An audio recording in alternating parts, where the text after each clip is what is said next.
On July 25, 2000, a supersonic aircraft was preparing its cargo for its transcontinental flight from Paris, France. This was the Concorde, jointly produced by Aerospatiale, later known as Airbus, in collaboration with European countries. Designed to shorten flight times, the Concorde boasted a cruising speed of 2,180 km per hour at an altitude of 60,000 feet, or 18,000 meters. Flight number AF4590 was scheduled from Paris to New York, USA, covering a distance of over 6,000 kilometers. While regular flights took approximately 8 hours, the Concorde accomplished it in just 2 hours and 50 minutes. Captain Christian Marty, aged 54, led the flight with vast experience, accumulating 13,477 flying hours, including 317 hours on the Concorde. Beyond being a pilot, he was an adrenaline-driven athlete, steering various aircraft throughout his career, such as the A300 and the 727. But perhaps the Concorde is still the most special plane he has ever flown. First Officer Jean Marcot, aged 50, had accrued 10,035 flying hours, with 2,698 hours on the Concorde. A responsible pilot with a commendable flying history, he was among the first to pilot this aircraft upon joining Air France. Gilles Jardinaud, a 58-year-old aircraft engineer, had 12,500 flying hours, including 937 hours on the Concorde. Due to the Concorde's complexity, the majority of the crew were seasoned pilots, ensuring safer operations for these challenging flights. The aircraft carried a total of 109 individuals, including 100 passengers and 9 crew members. Most passengers were French or American citizens, predominantly affluent due to the high cost of Concorde seats. To achieve supersonic speed, the Concorde used 4 Rolls-Royce Snecma Olympus 593 engines, akin to those in fighter jets, igniting air twice for 17 tons of thrust per engine.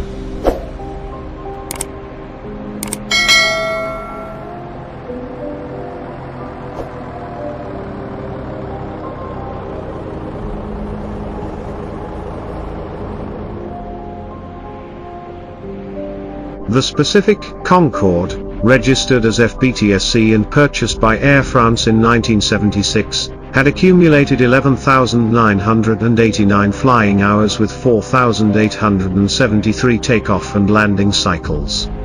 It had undergone maintenance just 4 days prior, without any reported issues. Flight AF4590 was instructed to taxi to runway 26R for takeoff.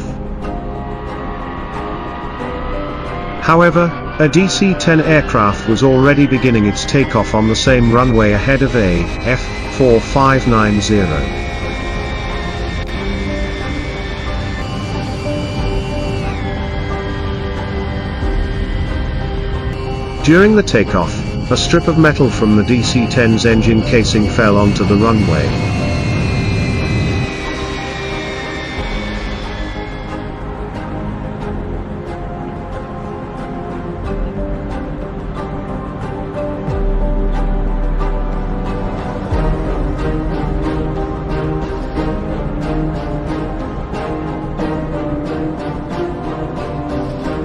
Nevertheless, AF4590 was cleared for takeoff immediately after.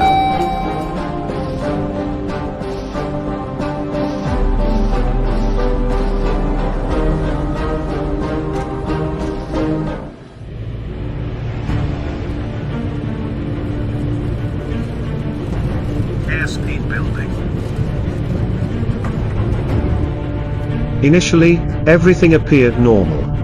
However, achieving takeoff for the Concorde required a higher speed than regular aircraft due to its lack of wing flaps.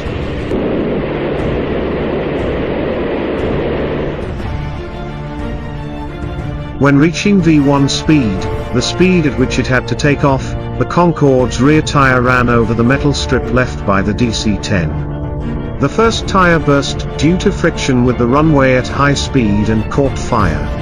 Subsequently, a piece of metal was flung up and punctured Concorde's fuel tank number 5, causing fuel leakage, leading to a fire. 5 seconds later, the fire spread through the fuel conduit, disabling engines 1 and 2 entirely.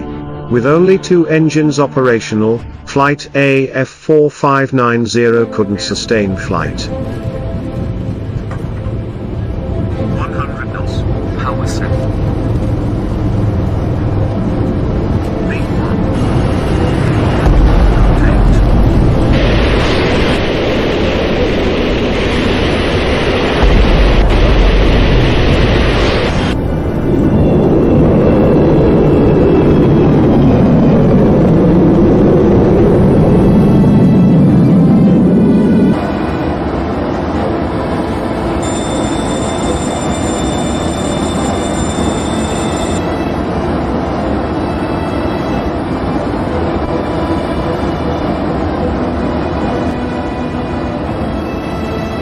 Chaos erupted among the passengers as they witnessed flames through their windows.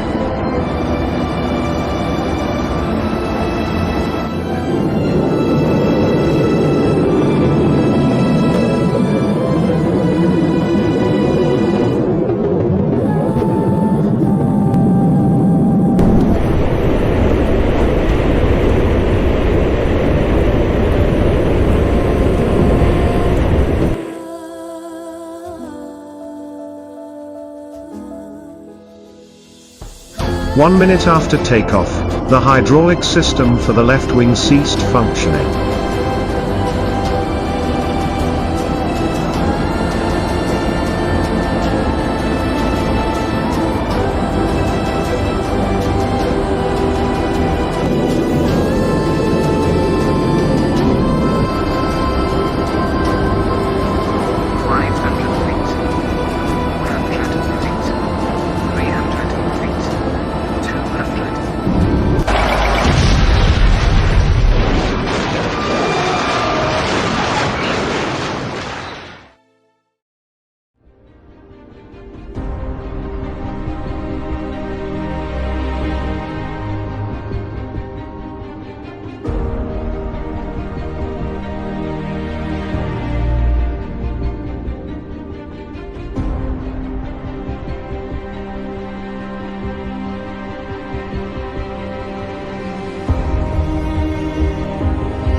Flight AF4590 crashed into a hotel in central Paris, resulting in the tragic deaths of all 109 individuals on board and 10 casualties on the ground. This was the first accident involving the Concorde. An official investigation by France's Accident Investigation Bureau highlighted several errors on Air France's part. Flight 4590 was overloaded, surpassing weight limits by 810 kilograms. The aircraft's center of gravity was improperly adjusted during cargo and fuel loading, leading to a 95% full fuel tank number 5 tilted toward the tail, making the Concorde tail-heavy. Additionally, foreign object debris deflectors on the landing gear were not properly maintained. Despite thorough and professional crew training, this was a catastrophic event from which they could not recover. Air France also bore responsibility for inadequate load balancing and fuel management. The accident exposed the vulnerability of the Concorde in emergencies. 3 years later, the Concorde was retired globally, marking the end of over 25 years of supersonic aviation conquests.